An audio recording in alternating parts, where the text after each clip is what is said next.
And well, there's a lot to get to, so let's get to it. First, I thought this was hilarious as I watch me. I am me, and I listen to the ridiculous way I sometimes pronounce names. And Tucker Carlson stealing my shtick? Are you kidding me? Come on, man. Like, I got one thing. Anyway, here's Tucker Carlson talking about how he mispronounces Canadian names. Here we go. By the way, I mispronounce all Canadian names just to infuriate people and see if I can make them laugh, but they never do. I'm in Alberta, Calgary, Ottawa, in Canada. And no one ever, thank you for laughing. I love that. Everyone accused the Canadians of being humorless. They're just too polite to laugh in public. But thank you. And I called it Ottawa many, many times, and I would get these outraged. You don't even know enough about our country to pronounce the name correctly.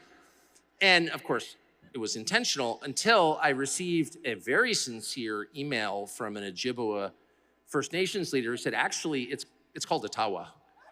And they've been mispronouncing it all these years.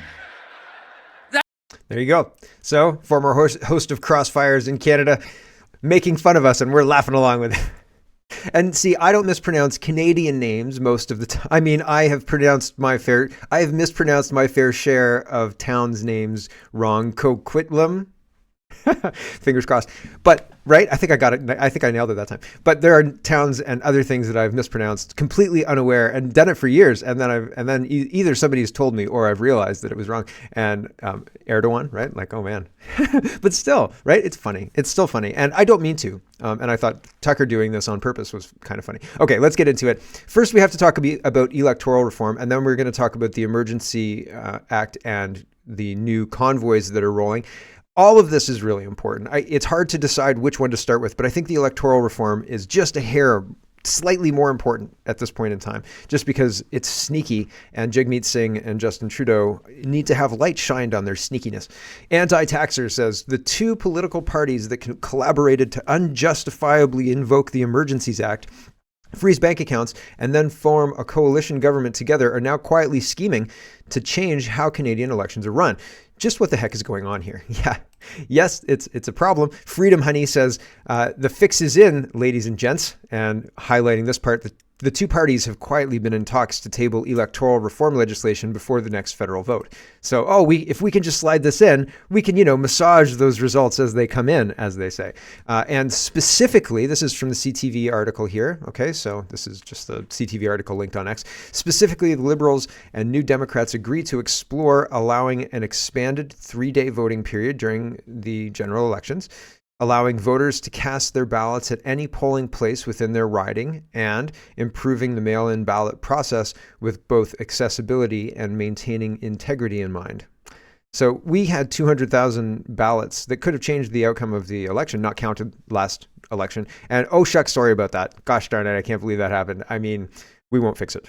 And instead, we'll expand it. Yay! So that's not great. Here's some quotes just to highlight what's going on.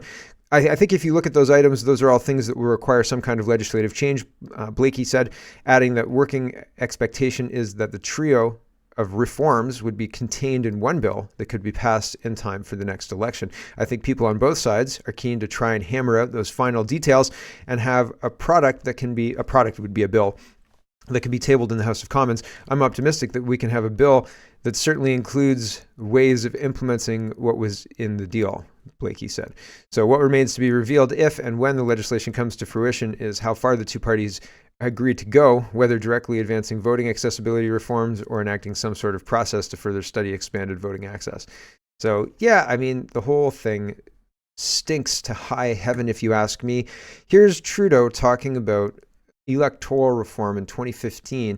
Ryan highlights this. He says, 6 years ago, Trudeau said he didn't follow through with electoral reform because too many thought it would benefit the Liberals, and he's not doing anything that benefits one party over another. Except now, because he's losing so badly, once a liar, always a liar. So here's just the part where he explains that a lot of people think this change, and it's ranked balloting. So the reason the change would benefit the Liberals is basically they play for second place. They don't play for first place. They play for second place, right? Would you be our second choice? And then that's kind of it's a strategy that undermines the electoral process in a little bit, and it benefits these guys because a lot of people would then become their second choice. So here's Trudeau. A lot of people don't like it. A lot of people say it favors liberals. What it does is it favors parties who are good at reaching out to find common ground with broad groups of Canadians, to say, can I be your second choice? That's what it does. I think that's probably a good thing, but I have heard very clearly that people don't think that's a good thing. Or that they think it would favor liberals too much, and therefore I'm not going near it, because I am not going to do something that everyone is convinced is going to favor one party over another. So, fast forward a few years, and we're forcing this down your throats. I don't care if you don't like it. Deal with it. White Rabbit Warrior says this is not the electoral reform Canadians have in mind, such as redistribution of seats and territories. This is setting things up to allow for easier manipulation and cheating. And he goes over the new rules: expanded 3-day voting, mail-in voting easier, voters who can vote at any polling station in their riding. We cannot allow this to happen. Well, I hope realistically, as a citizen right now, if you write letters, they'll ignore them. If you protest, I mean, they're going to call you a terrorist. So good luck. If we can stop it, that would be interesting, right? It would be good, but I don't have a whole lot of faith in that plan. I hope we are able to stop it somehow with public pressure, right? With public unease. Michael is responding to CTV News, reporting on this. Trudeau and Singh's team are quietly planning electoral reform legislation. A government party and PM nearing the end of their term with popularity in freefall have no mandate to tinker with our electoral system. There's no way to see this quiet planning as anything other than gerrymandering the system in order to steal the next election. So yeah, that's the concern. That's the concern. Is that going to happen? Is that a valid concern? Well, considering the foreign interference in our elections and all of that being very, very fresh, despite the fact that nobody really wants to talk about it, yeah, I think it's a valid concern. Cat turd. Canadians love to be noticed down south of the border or in different places in the world, right? And when other political pundits notice us and mention us, people like it. So Cat Turd is pointing out that the post-millennial people in Canada can't see your content because of, this is Instagram, I guess. And Cat Turd says, Justin Trudeau is a fascist dictator and he has destroyed Canada. How much more will Canadians take of this commie POS before they vote him out, right? And so post-millennial is all blocked on Instagram for Canadians, for Cat Turd's content, because he's very much news. So yeah, yep. These days, and he's got more credibility than NBC and Reuters and all the rest of them combined, I think. Laurie says, as the much sought after foreign interference inquiry gets underway Monday, the Conservative Party is strongly objecting to being denied the same rights as the Liberal government to cross-examine witnesses and view confidential submissions. So the victims in this don't have standing in this case. It's a farce. It is not a real examination of what happened whatsoever. It is taking control of the story of what happened and kind of laundering it through the courts. Like, to launder money, you have this money, you go buy a bunch of poker chips, you sit at the poker table for a while, and suddenly that's your poker winnings, right? Like where the money came from before it came to the casino, who knows? But after it came from the casino, it came from the casino, right? So there you go, money laundering. But this is kind of like story laundering, right? And it's interesting because I think that they're doing a really good job of it. It seems to be a long-standing strategy that like works. The 9/11 Commission took the 9/11 story and said, this is the official story. And people who said that's not what happened were labeled kooks and crazies, right? And so when they take, and the same with the Rouleau Commission, well, I mean, the Trudeau government had to do that, right? They had to do that. Sure, they had to do that until the judge who had responsibility to the law saw the evidence and who wasn't Justin Trudeau's ski buddy and said, well, this is bad, right? So yeah, they seem to be really, really good at taking control of the story, laundering it through some official whatevers, right? Casinos. We used to call them courtrooms, but propaganda machines, money laundering story laundering machines. And so they come out looking like a different thing altogether, right? And it's just really interesting when that happens. And when that happens, the hallmarks are the victim can't ask the questions. The victim doesn't get access to these things. And you'll have to ask this person's pronouns. Andy Lee says, a WeChat article brags about Chinese Canadians and pro-Beijing associations altering the outcomes. or altering the outcome of the 2021 election by defeating conservatives Alice Wong and Kenny Chiu. It talks of a flood of victory posts on WeChat about turning Richmond red. The source is Chinese characters, the overseas Chinese news network. So there you go, right? Very interesting. And she's responding to Senator Wu, who says the Globe and Mail continues to propagate election denialism and insult Richmond voters by uncritically accepting Mr. Chu's claim about social media disinformation policy options. Yeah. Or opinions, sorry. No, it's option. Sorry. The whole thing is obviously tinkered with, obviously influenced by foreign money, foreign influence. And that's bad. Like that's not something that's good. That's very bad. And so when I look at this and look at Andy Lee's digging and pointing this out, I think very much that we have foreign interference in our elections, and those people who are interfering in our elections will stop at absolutely nothing to maintain power, right? Are they the same people in the Conservative Party? I don't know. But it seems like there's a lot of rot in the Liberal Party, certainly. Absolutely 100%. And there might be multiple things going on, right? Like there might be multiple influencers exerting their influence at the same time. Like maybe you've got multiple loan sharks and they're all trying to collect. And you're like, oh man, hold on a second. I don't even have enough to pay the first guy. John says, mill closure after mill closure in British Columbia. Because of senseless NDP policies, my heart goes out to the families affected. This is in the government section, but I want to get back to the convoys and things like that. This is also outside of the convoys and things like that. But this is an interesting aside. So BC is losing jobs because of the NDP policies. I want to highlight that.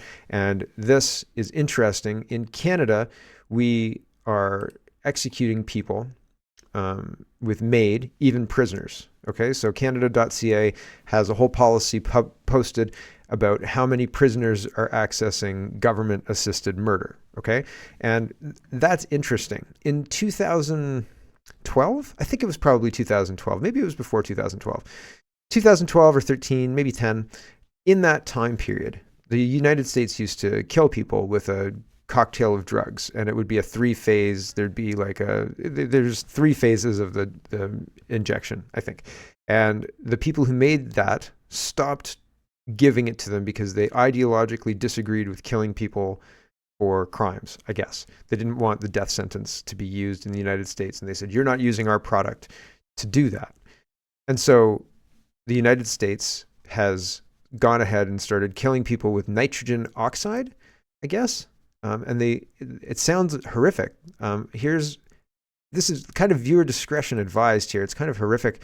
Even the description is kind of horrific. Here we go. So I don't know, 15 seconds. It's not that long, but here we go. We'll listen to the description of what goes on during a lethal injection, or not a lethal injection, the death penalty for somebody who has to go through that in the United States. Here we go. In Alabama. Causing oxygen deprivation. The man appeared to remain conscious for several minutes. For at least 2 minutes, he appeared to shake and drive on the gurney. Then there were several minutes of heavy breathing. The entire event took about 22 minutes. Appeared that Warren Smith was holding his breath. So 22 minutes, man. Like that's a long time. But Canada, so apparently whoever makes the drugs, Canada is not killing people with nitrous oxide or anything like that. They're not doing oxygen deprivation or anything like that. It doesn't take 22 minutes to kill somebody taking advantage of MAID, right? Like I don't think that the description would sound horrific like that. And so it's interesting that whoever makes the drugs to kill people is fine with making it for government-assisted murder, just not fine with doing it for, justice to be served. Justice. I don't want to get into is that justice? It's their laws. They can do with them as they like. It's interesting that the companies believe that could those states not create those drugs themselves? I don't know. There's a lot of questions, et cetera, et cetera. Anyway, it's their laws, not mine, so on and so forth. Let's move back into Emergency Act and Coots and the convoys, because that's really the headline stories. Anti-Taxer says David Lametti provided cabinet with a new and secret legal interpretation of threats to the security of Canada in the Emergencies Act. Jody Thompson testified the EA standard was obsolete, too narrow, and it didn't include what she thought it should. Both have now resigned. So is it just a matter of time before the rest of the people involved in this, including Jagmeet Singh and Justin Trudeau, resign? Or are they just going to cruise along and change the election stuff, right? Like the election rules, and steal another election, right? With Chinese money? Indian money? Probably not Indian money in Jagmeet's case, to be honest. Wiretap Media says, after one of the most extraordinary wins in Canadian civil rights history, the Canadian Civil Liberties Association held a press conference, and every Canadian taxpayer-funded media outlet wasn't there to cover the story. So these guys won the case about having the emergency order invoked being illegal, right? Ultra vires. And instead of covering it, nobody else showed up. Who's there is Global News, and I can't recognize the other news microphone, but it's not CBC, right? Like it's not all of the paid for media. Like there's no, I don't even see True North there, right? So it's interesting. It's interesting. I wonder if there was a press conference to announce the press conference. I wonder if there's an announcement like come to our press conference and all the media just ignored it, or if it was short notice or something like that. Doesn't seem like it, but our media is not interested in reporting on wins for the citizens. The media is interested. I'm rewatching The Hunger Games, and The Hunger Games hits differently now because it seems like that's what they want us to live like. They want us to be continually punished, and if we find a way to live, they'll take it out, they'll take it away from us, and they'll punish us for finding it, and so on and so forth. It's a very alarming movie, and the themes in it seem to be mirroring a lot of the themes in our current reality. It's interesting. Go rewatch. It's interesting quite a lot. And one of the other things, the new Hunger Games, the imagery in the new Hunger Games is snakes and birds, snakes and I can't remember what the other one is. And the story fills in kind of why they do what they do, and all of that helps to underpin my theory on the Hunger Games was more predictive programming than I initially gave it credit for. I thought it was just an interesting novel by an interesting novelist, right? And maybe it was, but it seems like there's a lot of themes that echo the distaste of the overclass for us underclass, right? It's interesting. Anyway, I'm probably not doing it justice. We're only in the second one at this point, the second Hunger Games now, and so at this point in time, you've gone through a single reaping in the story and a single games, and they're going into the second games, but you haven't seen the other side, the resistance and people trying to fight back and so on and so forth. I guess I forget how it ends, to be honest with you, but I think that in the end they the resistance beats the capital, and they supposedly free everyone and everything like that. But there's that haunting, like at the end Katniss doesn't think that she's free. And I think that that's on purpose because like she's not really free. Like it's still there kind of lurking in the background. Anyway, back to this. Let's talk about Coots.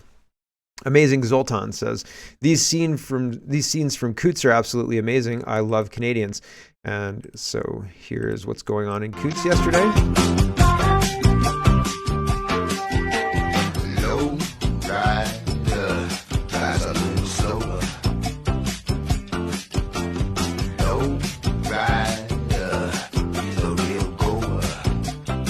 So there's that going on, and more footage. Mocha is bringing this. He says a large convoy in support of the 4 protesters who've been held in remand for 700 days is now heading down to Coots, Alberta. I think we got a 2-tier justice system in this country. Our elites don't seem to ever pay for any of their crimes. We just saw the Emergencies Act talked about in a court that it was illegal. It was criminal. That's how they enacted it, and I doubt we'll see any kind of consequences for that. There seems to be a media blackout on this protest. Please consider supporting Mocha so that he can continue to bring this kind of footage. So here we go. We were just at the Tucker Carlson event in Calgary a couple days ago, and seeing him talk about the 4 prisoners was really good, and I think that's bringing a lot of people out, raising a lot of awareness. So kind of expected to be bigger than last year's. So, and it was big last year. I think there was 400 vehicles at the convoy. So this one looks like it's going to be even bigger. But last year, did you expect them to be held in remand for this long? Unfortunately, I kind of did. I mean, I don't have a whole lot of faith in our government or our judicial system. I think we need really big changes. So I'm not shocked that they're punishing these guys. You know, they stood up against, you know, the mandates and everything else, and they needed an example, you know. So I think these guys are getting punished for everybody that protested. You know, on the other hand, we have companies like Essentially Lavalin who commit corruption, and you know, they get slapped on the wrist. The government don't make an example out of them. What do you make of that? I think we got a two-tier justice system in this country. You know, our elites don't seem to ever pay for any of their crimes. I mean, we just saw the Emergency Act get, you know, talked about in court that it was illegal, it was criminal, how they enacted it. And I doubt we'll see any kind of consequences for that for anybody. Yet the average person, you know, had their bank accounts frozen, had their property seized, got beat up, got pepper sprayed, you know, just for using their rights. So, yeah, I think we got two very different systems depending on what kind of person you are. So, yeah. We'll leave it there. So, yeah, it is concerning. Here are a couple of people showing up in a limousine, and Peter Sweden is showing this one. He says the Canadian Freedom Truckers are back after the court ruled it was illegal to use the Emergency Act to stop the protests. So here's that happening. So that's good. Oh, sorry.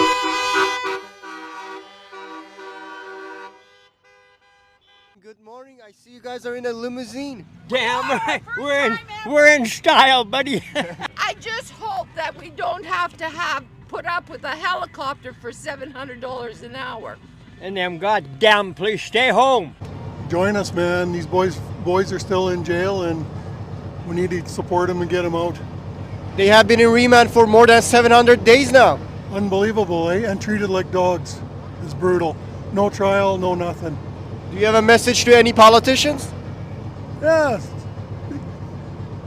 Figure it out, man. We gotta get these boys out. This is bullshit what's going on with this damn court system. Do you have a message to the rest of Albertans? Smarten up, Alberta and Canada, before it's too late. Wake up! Wake up! I sure hope so. We need to make these politicians accountable and get these men at least some proper health care for now and get them home to their families. I hope there's going to be much more than last year because, I mean, it's ridiculous. We've been into this for 2 years and the guys are still in jail. So. Yeah. So good for Mocha for being out there and covering this. Good job. Here's Tamara Litch weighing in on this. I think all of these prosecutors are politically motivated, says Tamara Litch when asked about the Coots 4. Here we go. Yeah. How was today? It was great. Yeah, it was awesome to come down here. I kind of made a last-minute decision and hopped in the shower, and here I am. Got to support these boys. Yeah. Do you have a message to the rest of the freedom movements across Canada? Let's get these boys out of jail. Yeah, we need to put some pressure on, and we need to get the judiciary system moving, and we need to get these boys out of jail. Would you consider their prosecution politically motivated? I think all of these prosecutions are politically motivated. I mean, we just had a landmark federal court ruling this week, so we'll see what the fallout from that is over the coming days, but I have a lot of hope that it's going to have a positive impact on all of our cases, and I'm really hoping for these guys to get out. Thank you very much for your time. Yep. Yeah, the Coots 4 being in prison now still is a national disgrace and should not be let slide. It is unacceptable to the highest order. Brian in Carolyn says, today we will be joined by some of the most iconic truckers in Canada. We celebrate the Southern Convoy leaving 2 years ago today to head to Ottawa. The first three vehicles sitting on the hill, Ben with the crane, Harold, first truck in Ottawa, General, the shed. Enjoy. CTV News crew here. They're raising the Canadian flag with a crane. As hoist to the Canadian flag right in front of the Parliament building. Close to 10 a.m.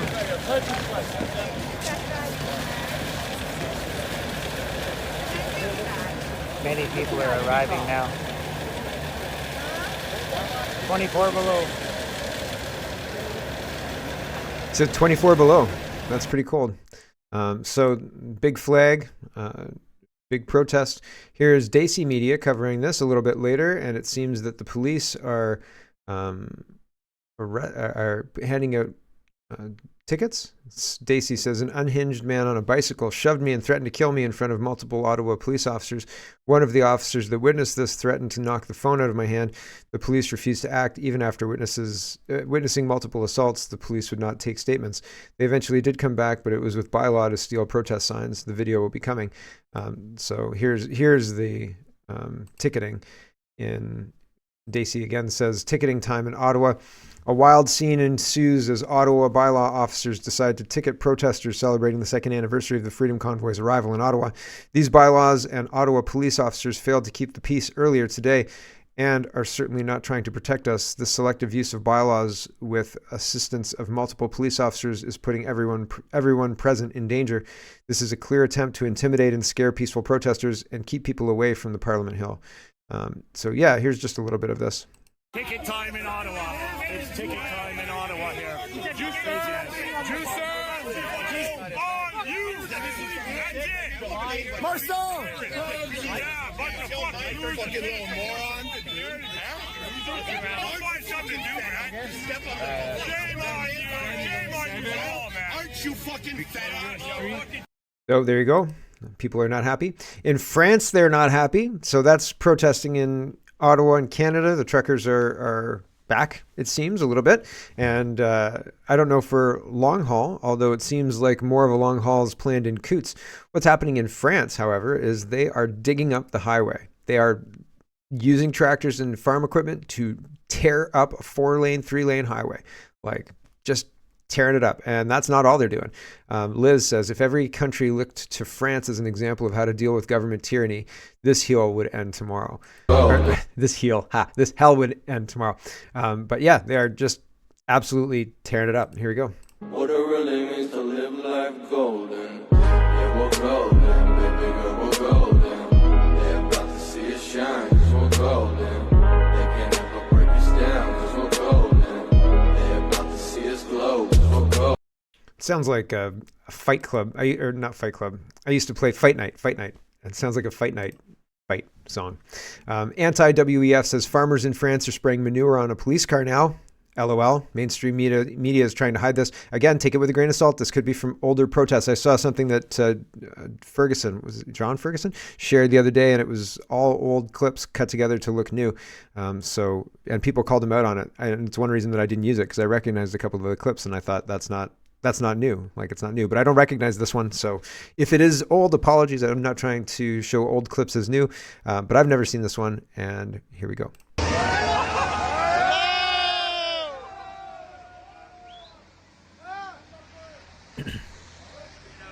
That's liquid manure. Like, that's not going to smell good for a long time. Here's what's going on in Germany. Peter Sweden says, incredible. Look at this massive protest from the German farmers. Tractors lined up as far as you can see. The media is hiding the true scale of the protests. Yeah, like it. Yep, sure is. And it looks like it's in a heart shape, but it's a lot of people and flashing lights and the whole deal. So they are protesting in the best way they can. And well, some places are, spreading manure. I've seen even more. I've seen tractors putting bales of hay into a McDonald's, all sorts of stuff. I don't know that the McDonald's is like at fault, right? But it's McDonald's are owned by local businessmen, right? Like, they're franchises, they're owned locally. Most people who work there are local people. Is McDonald's a big bad that I'm not aware of? I mean, I know their burgers don't decompose. I understand that. Sometimes I'm willing to take the risk.